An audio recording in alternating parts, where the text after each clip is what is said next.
Hello, everyone, and welcome to the Armenian News Network Groong Weekend Review for March 29, 2026. We are talking with Dr.Anna Karapetyan today. Welcome back to the Groong podcast. Thanks for having me. Ողջույն Anajan. We are now entering into Holy Week, which is a very special time for Armenians that culminates with Easter.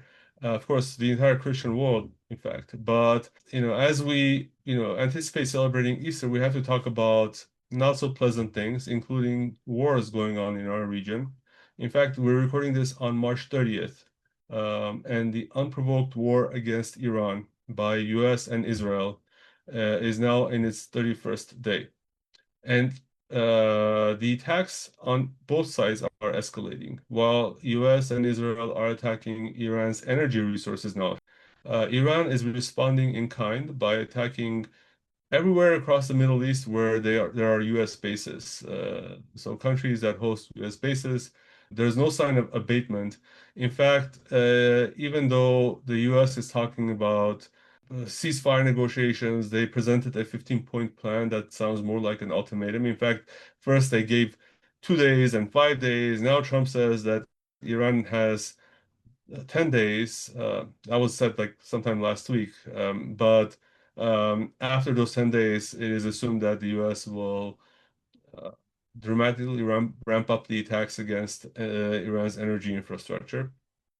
Meanwhile, Iran immediately rejected the US ultimatum and presented preconditions of its own. Among them are the removal of all US bases in the region, some kind of hard guarantees that this war won't start again, and also they want a new geopolitical status for the Strait of Hormuz that recognizes Iran's full sovereignty over the strait, essentially putting a toll booth on the strait, and that potentially, I think, is seen as a way for Iran to extract reparations for this war from the offending sides. What are the potential outcomes that you foresee from this phase in the war? Is there any hope that we can see an end to this war sometime soon? Well, making any guesses about what will be the process or when will this war end is very unthankful and difficult thing. But what we see today is that USA maybe was waiting to have a very big and quick progress in this war and solving all the issues in one day, having quick revolution in Iran and solving all issues. As always, Trump loves to say, like, I can solve all the problems in 1 or 2 days. But we see that this process is taking much longer than anyone could expect. And now each side has some issue of ending this war as soon as possible, but at the same time saving face and showing to its population that they won the war. And that's where already we see in rhetorics of the same Trump, who says, who makes announcements that seem ridiculous, saying we have changed the regime in Iran because none of the leaders of Iran are now alive and all the leaders have changed. All we know that this is not what they were willing to have, and this is not the regime change they wanted to have. In fact, they have even a more hardened set of leaders to deal with. We don't know what leaders they have, because that leaders, some of them don't make any statements or don't appear to public. But at the same time, we understand that, for example, the son of ex-leader is now in the moods of having revenge of his father. And a lot of people, some experts in Iran, who I'm not, but they say that he has more radical and views for politics and for the future of Iran, etc. And that shows that, of course, Trump hasn't reached what he wanted or what Israel wanted. But at the same time, he is now making some statements to prove to the first place for its population that he is gaining what he wants. And for example, that the situation we have now in the US with the gas prices that people are not happy with, it is for something, like it has some reason to be. And even he made a statement saying like, I was expecting to have even higher prices, but the economic situation we are having now is much easier than we could expect. So he wants to show that he has the results that he wants, and now Iran is claiming to have peace, to have ceasefire, because they are broken and they just eager to have peace at any conditions. But he is the one that thinks to give that peace or no. At the same time, we understand that for Iran, the situation is very difficult, and they have a lot of losses. Their infrastructure has been damaged, and this war, yes, they are they can continue this situation. They continue the war, but not very long, and they want a ceasefire as soon as possible. And at the same time, all of us understand that Iran's government is now dealing also with internal some situations that we cannot see because we don't see what's going on in the Iran. So both sides need some situation where they would be able to say, you see, some of our demands have been met, and now the ceasefire is what we gained. We understand that, for example, the points that you mentioned that Iran is claiming as preconditions, some of them are not very realistic. For example, withdrawing of US bases from the region, it's not the thing that US will be doing. And they understand it too, but they have some points showing that we are telling the rules of the process. And also we see that Iran doesn't accept publicly that they are negotiating with US. They say we have no negotiations at all because we don't have anything to negotiate about. So we see that it's difficult to say when the ceasefire will be reached, but both of sides are interested to have some ceasefire. But it will be reached in the point when they will agree about the text that will let both of them to show to the public that they have the results, and this ceasefire is something they gave to another the other side, and that they weren't forced to do it. Anna, quick question for you. You said both sides have some reason to not continue this war because it's been very difficult, has damaged a lot on both sides. But you also mentioned that both sides do have some poison pills in all these conditions that they're putting. Do they want peace or don't they want peace? They don't want peace in general, I think, but they want ceasefire and stopping this phase of the war, because we know that now US has sent some troops from San Diego to Iran, and all of us know that American public is never okay with their soldiers dying in other countries, and even some people are having protests, and this situation with the war is affecting hardly the Trump's reputation inside the country, and he's preparing for the midterm elections, and this war can hardly affect the results of that elections. That's why I think he wants to stop this war, but at the same time not by accepting the preconditions of Iran. At the same time, he wants to stop this because I think in the background, he doesn't want to be engaged in the long war as Russia was engaged in Ukraine, thinking that they will win in 4 days, but they are in the war for years. And US doesn't want the same thing here. That's why I think they want to have quick ceasefire. That's why they are saying that we have negotiations, that Rubio is going to travel to Pakistan to have some negotiations with Iran, and we already have some results. We have changed the regime in Iran. This shows that Trump is trying to make this ground for a future ceasefire. But at the same time, I don't think that he will stop the war very quickly by accepting the preconditions of Iran. Anna, let's go to Armenia because of course, this war is having effects all across the world. We know that many countries around the world are now rationing fuel. Some of them, I think, South Korea, Estonia, Sri Lanka, Myanmar, everyone is on the edge as well. But Armenia's leadership last week said Armenia is doing okay. And as long as this war doesn't last too long, then we are fine. Can you tell us what is going on in Armenia in terms of the potential impact on the economy? All the analysts have also talked about, the potential for refugee influx into Armenia. Are you hearing anything about that? How is Armenia preparing for that potential scenario as well? I cannot honestly say how is Armenia preparing or is Armenia preparing at all, because we see that the Armenian government is fully engaged in electoral campaign, and that's the main topic what they are doing.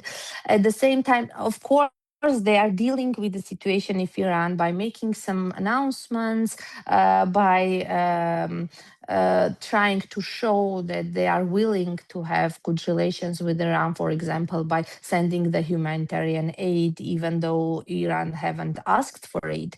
And this is another interesting question, because it was Iranian side said thank you to Armenian population at the first place, not to the government, but for sending this humanitarian aid and saying that Armenian people are showing their willingness and positive attitude to Iran. At the same time, they of course say Armenian government tries not to be engaged in this conflict, in this war, and to deal with it.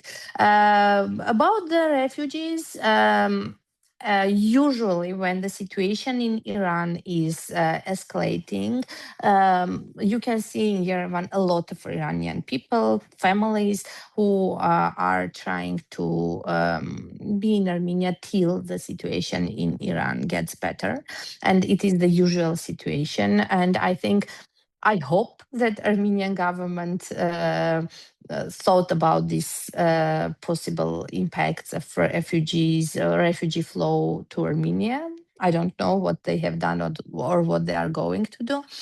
But also we understand well that now Armenia has to deal even more with the geopolitical aspect of this war, because before this, when some escalation about Iran took place, Armenia would at the same place say we have only two open borders, one of which is Iran, and we cannot have bad relations with Iranian government because the border is very important for Armenia.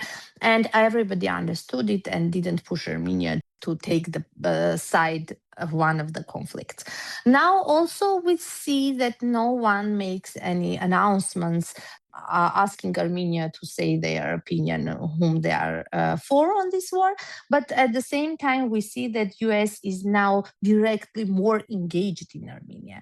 And this can make some, evoke some emotions in Iran. Also, if the conflict spreads in the region, so the US interests in the region will also be some targets for possible Iranian attacks. And that's why this also makes some new problems for Armenia in this situation. Anna, speaking of Armenia, it's entering, of course, the election season right now. And you said the civil contract people, Pashinyan and company, are definitely already in full-scale electoral campaign mode. He has been... They have been doing it since last June, but that's beside the point. Yeah. That's right. As I always say, it started with the imprisoning of Karapetyan. But we're going to be exposed to a lot of campaign promises at this point and narratives. So let's dissect some of them because they're really important. But Asbed, isn't it funny that we talk about the beginning of electoral campaigns in Armenia with imprisonment of opposition? What else? What else is going? But if you ask the Very EU, democratic, everything is great. very Yeah, It's terrible. democratic democratic elections campaign in of Armenia. Armenia, starting from imprisonment of opposition. Well, one of Yeah. the narratives that he's pushing is that he has brought peace to Armenia. He says that no soldiers died on the borders of Armenia in 2025, and that was the first since the independence in 1991. So let's take a look at that one. Is there peace between Armenia and Azerbaijan, or is Azerbaijan simply biding its time, waiting until Pashinyan implements all the changes that he has been told to implement by Azerbaijan? What's your take on it?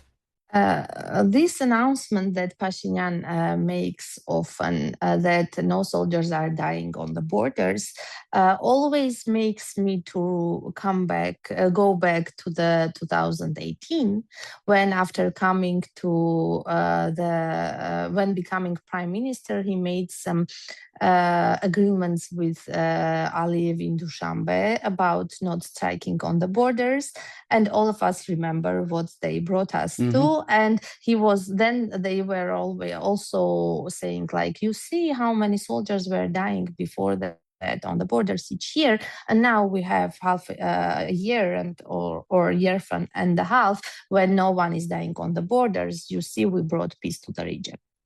That's the same statement we have now. Like, you see, nobody is dying on the borders.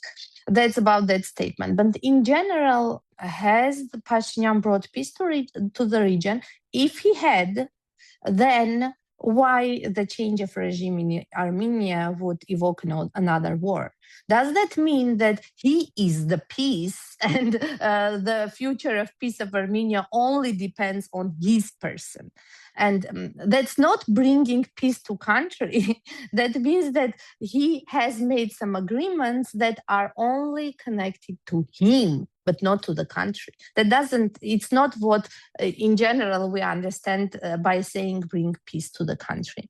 At the same time, when we listen to the rhetorics of Azerbaijan, we don't see any willingness to keep this peace or maintaining this peace, because we see a lot of narratives that are very aggressive to Armenia, that are saying that we won, we made them, that's what we did, and that's good that we did it. And now they are speaking about Western Azerbaijan, about Azerbaijani people coming to Armenia, about taking Armenian regions, not by force. That's what we understand that it means, like by demographics in the future, and or by other ways. We see that in the same no matter Trump or Pashinyan call it a TRIPP corridor, Azerbaijan and Turkey continue calling it Zangezur corridor. So their narratives are not changing. We don't see that they are really wanting this peace, or they are wanting to keep it, or they have changed their politics. No.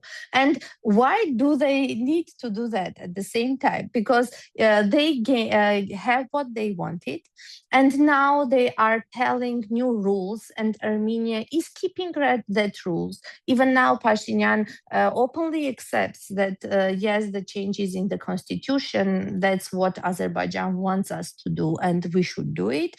And also the statement that I read today, that Witkoff, the representative Stephen of Witkoff. Stephen Witkoff, representative of US in the Middle East, announced that there are leaders in the world that have changed their countries, and they can be the future for the changes in the world, and they are doing very well. And he mentioned Aliyev like one of the leaders. If US in the state level is saying that, yes, the Azerbaijani leadership is really great, they are doing a great job, and they are bringing peace, they are doing well for the region, then of course, why should Azerbaijan and Turkey change their rhetorics or politics? Because it is very effective, it is giving them the benefits they want, and then why they should? And what will Azerbaijan gain by giving this peace? Because because if he will sign the agreement and he will open our borders and take out all and give Armenia everything Armenia wants, or even not giving anything, just not saying we will start another war tomorrow, in that case, they will not be able to force Armenia to do some new concessions. But this situation now gives them an opportunity to tell new rules and make Pashinyan to follow these rules. Yeah, and I just want to add one more thing. You, of course, went into a very detailed and comprehensive analysis of why there isn't peace, but I want to actually bring up one more point. We don't have a peace treaty, and the signing of the peace treaty is conditional on many things. Some would say a never-ending list of preconditions. The first one being, changes to the Armenian constitution. And analysts we've talked to say that it will be very difficult, even if Pashinyan gets majority after the elections, to implement a referendum essentially on capitulation when no one has capitulated. At least people in Armenia don't feel that they are capitulated, that they're in the status of Japan after World War II. So anyway, I wanted to mention that aspect of it, that there is no peace, folks. All this talk about peace is a psyop, and unfortunately, I don't want to, make light of the situation, but unfortunately, we are being forced to participate in this narrative about peace when we're just basically frogs boiling in hot water. That's why I'm speaking about why does Azerbaijan sign this agreement if he benefits more of not signing it? That's the situation. And how we can say that there is a peace when even Pashinyan says, if I am not elected in September, you will have another war. That means that even he understands that the situation now is not about peace. Right. Another narrative that we are looking at is basically about Artsakh. In fact, Pashinyan has sort of turned Artsakh into Armenia's fight club. The first rule is that you do not talk about the fight club. So when he goes out there and by out there, I mean, there have been a number of videos that have gone viral in Armenia where Pashinyan goes in society, in the metro or on the streets. He ends up with full-on arguments with the population, the most famous one being Armenian Mosian, who in the metro, where she and her little boy were confronted by Pashinyan and got very argumentative and acrimonious, and that went viral. So it does look like this sort of taboo that he has established on the topic of Artsakh is making sure that there's a huge divide between civil contract and the population. And they are very worried that these elections are looking negative for them. What do you think about the situation that has been created where talking about human rights for Artsakhtsis and the lack of a freedom of speech and expression, can you have peace in a country when you don't have these basic rights? In general, you cannot have peace and you cannot speak about solved conflict until the rights of these people are restored, and everyone understands this. But the thing that we are seeing here is the same situation with Armenian Mosian, whom I know personally, and who is daughter of one of the commanders of the First War, and she didn't even say anything very aggressively, but all this dialogue was made to show that no one, not even political forces, but even citizens should not speak about Artsakh and about the rights of people of Artsakh, of going back to Artsakh, etc. This is the narrative that is very dangerous, because we now see that no matter how Facebook is reacting to it, and if you pay attention, the society was reacting not to this narrative but to the situation of shouting on the woman with the kid. And but the main thing is that he makes this topic a taboo, as you mentioned. And now we see that a lot of political parties who are participating in these elections are trying to be as secure as possible in this situation and not to speak very loudly about Artsakh, to use the narratives that will be very not very strict, not to sound very radical, not to be very opposing to the political vector that Pashinyan had made the mainstream now. That is the changing the narrative, and this is the most dangerous thing, because this shows that these narratives that Pashinyan is pushing forward, they are going to the society, and even in future we will see that in the discussions even ordinary citizens will be like aggressively stopping others of speaking about Artsakh. Even if we are speaking about the situation in the metro, but even with the situation in the Institute of Genocide Museum, when the scientist was not allowed to speak about this issue or even to give a book about this issue, it shows that in the future, even all the scientific approaches to this issue will be blocked and not allowed. And scientists, ordinary people, political parties will stop or will be blocked of speaking about this topic. And this is the main thing that we must think about, we must alarm about, saying that it is not what should be done. And we should not let them do this.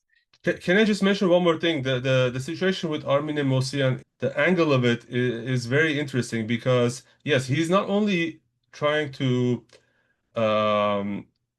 himself like argue about this, he's trying to create a condition where the society itself would think twice about speaking about it. And what I saw reports that Armenian Mosian and her son were actually targeted in social media by Pashinyan supporters. People were trying to dox them, and a lot of people this is very found some scary. old Facebook notes of Mosian of having some aggressive rhetorics and pointing like, "Look, who is this woman," etc. And this shows that in the society you already have this discussion, and it will go on and on during the electional campaign. And people will, as you mentioned, think twice before speaking about Artsakh or rights of Artsakh people. Yeah. Yeah. Well, in this case, it's certainly amazing that she was not the provocateur. She was just sitting in the metro, and essentially, I went through the transcript of that interaction and the video, which is, I think, about 6 minutes long.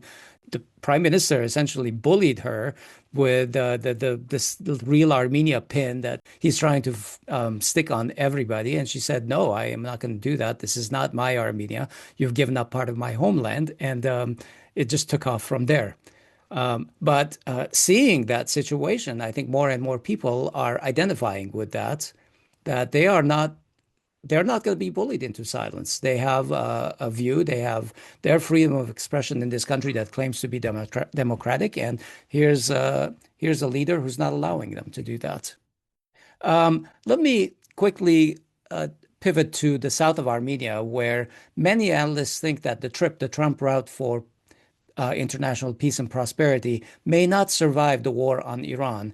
I think we touched on it a little bit. From our perspective, I think both Hovik and I subscribe to this, that this was always Pashinyan's yellow brick road to some new illusory real Armenia and wishing to establish some new fictional Armenian identity. But even he stated that the U.S. seems to have deprioritized this project.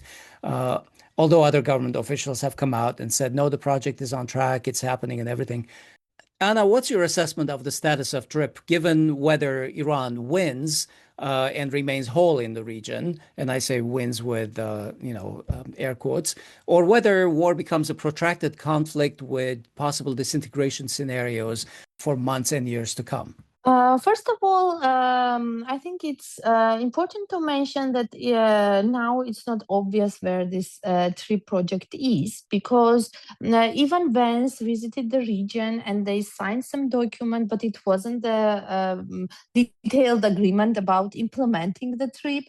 And now Arad Mirzoyan again made a statement saying that we are in the process of agreeing on documents. as quick as we would like it to be, and we hoped that in the second part of 2026 we will have already started construction process, but now it's taking much time, more time than we expected, etc. This shows that, as we all got from the first moment in Washington when they signed this statement, it was just an idea of having something that will have a nice name and that will show that the US is now personally engaged in the region and Trump will be happy with its name. But it was not a project that they really thought through and planned how it will be done, how it will be implemented, how other countries will react to it, etc., etc. By the time the reactions of Iran have changed, and if the first period they were reacting very strictly, like saying no, we don't want to see U.S. presence here, etc., then they were given some arguments that made them change their position and be more like, okay, by the time we'll see what it will be. And now I think at this moment, it's not the main topic for Iran. First of all, because the road doesn't exist now, and it's just something that they agreed about but not implemented. If this war in Iran continues, maybe the implementation will be protracted and Iran will not be happy with it, and Iran will make some will do some new actions to make Armenia understand they don't want American presence in the region, more American presence in the region. But as long as it doesn't exist, I don't think it makes a real sense. And at the same time, in the US agenda, we see that now this is not at the first place. And if the war continues, it will not come to the priority agenda for the near future. So, given the fact that the TRIPP is not a done deal, it's kind of a project in the making, why are pretty much all of the major opposition parties right now paying lip service to the TRIPP project as if it were a guarantee of peace and security in Armenia and participating in Trump's narrative of being the peacemaker in the South Caucasus? Yeah. This is the same thing we were speaking about on other topic, like Pashinyan is building some narratives that even opposition has to follow, because as long as Pashinyan has the power, he will be changing the situation the way that even the power changes, maybe not much will be possible to change. Like, he makes these changes very basic, and for example, now it's very decay with TRIPP, and we will go and renegotiate it, or we will cancel this deal because it will not be a popular idea, and it will be not very rational to why you don't want good relations in this context with US, and what is your problem. Okay, you can have some problems with the conditions of this project, but in general, to say no, we are going to cancel this deal, it doesn't seem very realistic and very rational. This is what Pashinyan is doing, and that's why a lot of experts in Armenia are saying that even it is not normal to wait for elections and hope that the power in Armenia will be changed by elections, because we can have a situation that till elections, Pashinyan will make new agreements, new deals that will change the situation on the ground. And if opposition even wins in the election, they will have to deal with this situation and will have to take these changes as something, as the reality they have. Anna, another aspect of this entire TRIPP corridor, I mean, they try to package it into the same package or adjacent to it. Is this propaganda? I don't want to say propaganda, but it is being used in some electoral contexts. This AI data center that is being touted as a very huge technological achievement. I mean, that aside, we want to talk about the technological merits of the AI data center separately. But Pashinyan is saying that this data center will bring additional security to the country, since in the case of war, Azerbaijan will be less likely to attack assets belonging to the US or to international companies. Of course, it's really funny to talk about that while Iran is pummeling data centers across the Middle East, including Microsoft, AWS, I don't know, like Oracle, all the major, it seems, cloud providers have been affected by this war. But I want to ask, is Armenia an exception somehow? Like so, and how much additional security does this data center being placed in Armenia provide to Armenia? It's very difficult to speak about this data center as a security guarantee of Armenia in the general context we have now. And it is even very interesting situation that the government of Armenia is trying to show that US is now dealing as a guarantor of the peace in the region or the security of Armenia. At the same time, speaking that we don't need guarantors and guarantees by other countries. We should be our guarantee of peace, etc. But I don't think that one data center will be a real guarantee for the security of Armenia, or in case of wide-scale war, it will stop Azerbaijan from starting a war against Armenia because we have a data center in Armenia. The data center is like a component of a bigger geopolitical deal that was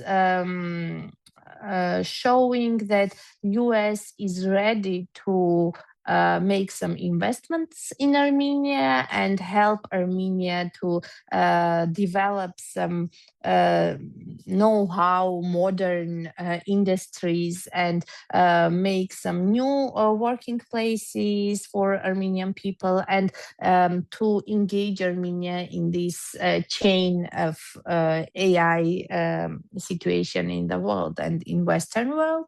At the same time, I read an interesting article in US media saying that we should think twice before taking our data center to Armenia, because we cannot be really sure that Armenia has generally changed its political vector and our chips will not in the future be under control of Russia, etc. So even in US media, they understand that this is more a geopolitical deal and it's not about security, but it's about engaging Armenia to the US founded and US controlled chains and systems. Yeah. Yeah, so sphere of influence, I guess. Sphere of influence. Since we're talking about security, though, I do have to mention another aspect of this data center that is really worrisome. I read about this, I mean, last week, and that is about water security. I mean, as we saw at this war in the Middle East, in Iran and the region, we're seeing some countries extremely dependent on potable water and drinking water. Now, Armenia, I think, is overall net positive in terms of drinking water, but the advances we're seeing from Aliyev in terms of claiming some areas of Sevan indicate that this is a huge risk in the future as drinking water becomes more scarce in the coming years. Some people are basically saying that in the future, wars are going to be fought over water. In this context, I was watching this report on YouTube about data centers and how much it takes to actually cool one of these AI data centers. And according to them, it basically takes up to 6.9 billion liters of water per year to cool a large data center. And I think that in terms of data centers, the AI data centers actually are even more bigger offenders because they require more water. Now we need to talk to experts about this. But if that number is true, that's basically like enough to cover 1 square kilometer to a depth of 7 meters. Actually, when I was looking at the Herazdan power plant, over the years, the technologies have switched, but I believe that um, the amount of water required for this data center is even more than the amount of water required to cool the Hrazdan power plant. So what are the risks to Armenia and to the security of Armenia from all the water that is going to be used by this data center, Anna? Do you have any thoughts on Um, this?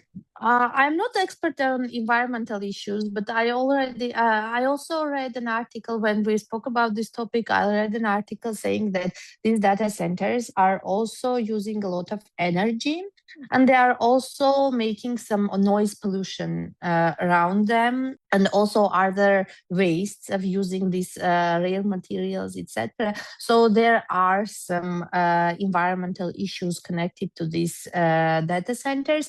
And I get as in any phase of developing new industries, these issues arise. And then the ecology, the countries have to deal with this situation and find some solutions and address these issues. And I'm not sure that Armenia had thought about this before agreeing to this deal. Yeah. But at the first place, they thought about geopolitical context, about getting something for investment and showing to population that we have this new industry. We are very modern and we are interesting for the Western world also because we have these new technologies and new big data center in our region, because not every country can have it, and it shows that US really gives some place to Armenia in its plans, etc. And I think the environmental issues will be addressed later when these issues will be raised, and when people will start speaking about this, and only then they will start to find some solutions. Yeah, I mean, just this week, I think it was, or last week, it was announced that some major banks had joined together to come up with $300 million loan for this data center. Yeah, But it's I the heard nothing. second, yeah, Yeah. second loan. Yeah, I heard nothing about an environmental impact analysis. So I fear that you may be right. And one can only remember how, prior to 2018, how all these environmental NGOs were running around Armenia complaining about every single project, and they're nowhere to be heard. I had a journalist, because we are the only ones talking about this data center, unfortunately, with a critical view. And we were contacted by a journalist who said, I want to learn more. Who can I talk to? And they're talking to me as if I'm the expert, where we are in thirst of, experts to talk about this topic. But no one wants to address this topic, and especially the NGOs that claim to be environmentalists, because this is a Western-funded project. That's why I wanted to mention that's because all of us unfortunately know that the NGOs are mainly who funds these NGOs. They tell them what issues to address mainly or what to speak about. And now, especially after 2018, we can see that the environmental NGOs are not as loud as they were before. And that makes us think about the reasons. One quick comment is that from a security perspective, I just want to remind everybody what Hovik said earlier, that if we think that we're going to be more secure just for having a data center, we actually do not know what is going to run in this center, what kind of a data center, what kind of services are going to run. And Iran bombed a number of data centers in the Gulf countries simply because they were running, allegedly, services that were supporting the war against it. And it turned out that way. So if the United States is going to be supporting a data center right on the border of Iran, Armenia being a neighboring country, and it's going to run services that are going to help it attack Iran, what kind of security are we talking about here? And not just Iran, right? I mean, the only selling point that I can see for a data center in Armenia is the licensing terms will allow Armenian government and Armenian military to run military workloads on this data center. If now the only reason why we should have a data center in Armenia is because we can use it for military purposes, then that means it becomes a military target, not just for Iran, but also for Azerbaijan, which, we should worry about more, I guess, than Iran at this, in my opinion. But yeah, this is a issue that no one is talking about, and it is Yeah. is Yeah, a I just want travesty, to in my opinion. mention because I did say something about the data center. I'm not against the data center. I spent decades living in a data center as an IT professional. I want a So data did I. center that I helps started my career Armenia. as a sysadmin. Yeah, the Just only ask issue the right is questions and get the right things going here.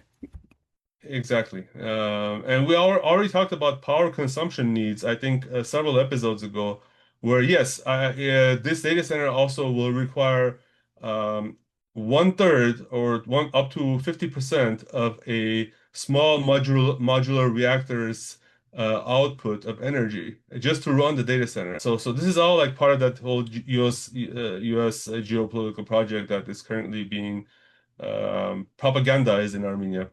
Anna, we briefly talked about this, but I want to come back to it. This narrative by Pashinyan that if you don't elect us, actually, let me just invert it.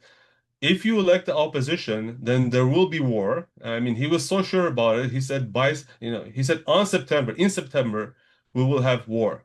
He called the three major opposition parties as the party of war collectively. It's really disheartening that people Armenians are being scaremongered into elections and into voting one way or another. Can I ask you how true is this rhetoric that if the opposition wins the parliamentary elections in June, then Azerbaijan will attack or there will be war? The first thing I want to address is this rhetorics of separating parties to parties of war and parties of peace. This is the interesting thing that Pashinyan always loved to, in the electoral campaigns, he always loved to bring these old narratives and old issues to the public, knowing that public reacts very sensitively to these issues. We know that the party of war and party of peace is Levon Bedrossian's famous narrative from his article when he said that Kocharian is the party of war and not Kocharian, yeah, the others are the party of war, Yeah. and I am the party of peace, and the party of peace lost this phase. And now Pashinyan again brings this narrative, knowing very well that this is very sensitive issue for the people of Armenia, and especially knowing that it directly is in the mentality of people is directly connected to these years and to Kochanian, Sarksan, etc. And he is the person who always brings these old things and starts to struggle with them and evoke these emotions in the people. And the other thing is why in September? Is it like a random date he's mentioning, or is it because 44-day war also started in September, and when he says the war will start in the September, people in the background start thinking about the war of 44 days war and the effects it had, etc. So saying at the same time that this war will have the same results than the previous war had. Why he speaks about this possible war? Because it's another blackmailing, saying that if not me, then the war will be. And also saying that no one else can be the government of Armenia and have this dialogue with Azerbaijan and Turkey and others and guarantee peace for Armenia. And also another thing that they are now not only speaking about winning the elections, but having constitutional majority in the parliament, like saying we should have more than, we should have as much voices as needed to pass this new constitution, a project of new constitution in the parliament, and then to have a referendum. And he spoke even about, he said even that if the constitution will not be changed during the first referendum. I will have the second, third referendums till the constitution will be changed. This shows that this is the new condition of Azerbaijan that Pashinyan is willing to meet, and he now tries to again to make people of Armenia choose like me or nobody. I will be prime minister or nobody will be prime minister. I will be and will be peace, or if anyone other comes, you will have war. You don't have like many options to choose. You should choose me or very bad scenarios for Armenia. This is real blackmailing, and this is rhetoric that he is using not for the first time, and he thinks that it will work again. Yeah, it definitely seems like he's constantly putting people to make a choice, a very stark choice, black or white, one or zero, and backing the population into a corner to make these so-called democratic choices. Anna, all right, let's wrap up our topics for today. Thank you so much. I want to ask each of you if there's been something on your mind that you would like to share with our listeners. Hovik, I'll come to you first. Well, the only thing I can say, and I can urge our listeners and viewers, is to please don't buy into this psyop that there is peace in Armenia. And consequently, if Pashinyan is not reelected, there will be war. That is an obvious falsification that you're being exposed to, and try to not, repeat that narrative. Now, when we're talking about the parties that have brought wars to Armenia, I want to highlight that Pashinyan himself has brought at least 3 major wars to Armenia. It's rich coming from that side that he is a bringer of peace. Now, in reality, this is all part of the one big Artsakh war, which has never stopped, in my opinion, and we're still fighting it today in another form. And that war, in my opinion, will not stop until there is a dignified peace. And by dignified, I mean that includes the rights of Armenians to live in their millennia-old homeland, the issue that started this war in the first place. Anna, what's on your mind?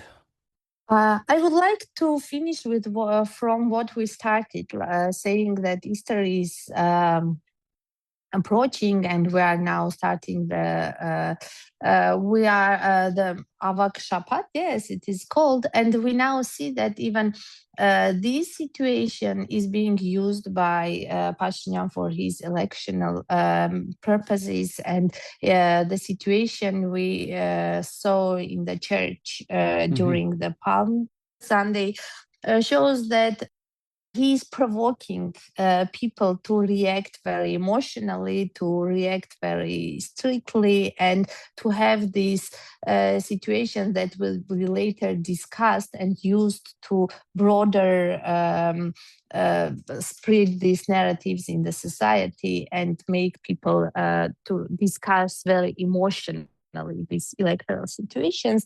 And I think that the main thing that is important, not to react to these provocations and to try not to give some new topics for this propaganda we are seeing today.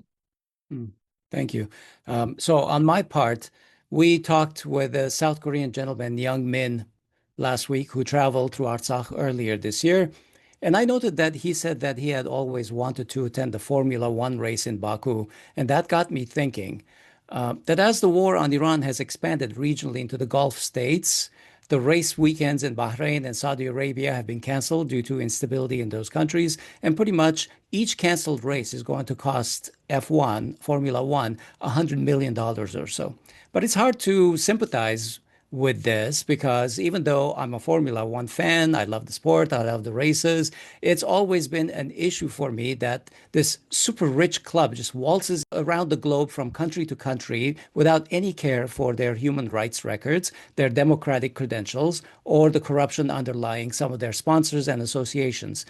races in Bahrain, Saudi Arabia, Abu Dhabi, Qatar, Azerbaijan, 5 out of 24 in the 2026 countries have no democratic tradition or enviable human rights records.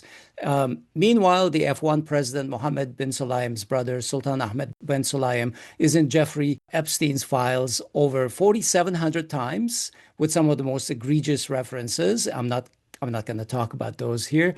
And although he has resigned from his post as sponsor of one of the F1 teams, I think that Formula One has got to do some serious soul searching as to why it continues to do business with brutal dictatorships like Azerbaijan and supports their whitewashing or greenwashing of their recent genocidal record in Artsakh, which they ethnically cleansed of Armenians in 2023. Yeah. The week after the ethnic cleansing, Formula One was in Baku, the Baku Grand Prix, supporting a grand festival atmosphere for the deportation of 150,000 Armenians. Well, Baku is the least popular Formula One venue, attracting barely 17% of what the more popular venues do. And in exchange, Aliyev, of course, pays Formula One the highest fee of any country, nearly double that of most European countries, to hold the least popular race of the year in his genocidal country. As a fan of Formula One, I'm calling on Formula One to clean up its act and stop racing in undemocratic countries like Azerbaijan, but not only Azerbaijan, with these horrible human rights records. There are plenty of better countries to race in. Find them and go there. And that's my rant. All right, well, let's leave it there for today. Thank you so much, Anna, for joining us. It's been a while, and we're really lucky to have you on our show. Thank you for having me. Thank you. Thank you, Anna. Well, that is the end of our show, folks. We hope you enjoyed it. We were talking with Dr. Anna Karapetyan, who has a PhD from Yerevan State University on political science, and she is currently a political scientist based in Los Angeles, California. For more information, you can always consult our show notes, podcasts.groong.org/episode number. And I'm Hovik Manucharyan. And I'm Asbed Bedrossian. Folks, please don't forget to support us. We would like you to share these shows with your friends and social media circles so that we can get more eyes on these videos. It's really, really helpful for us to reach more people. So support us. And of course, if you would like, go to podcasts.groong.org/donate, and you can help us financially as well. But the most important thing, share these shows. Bye-bye. Bye.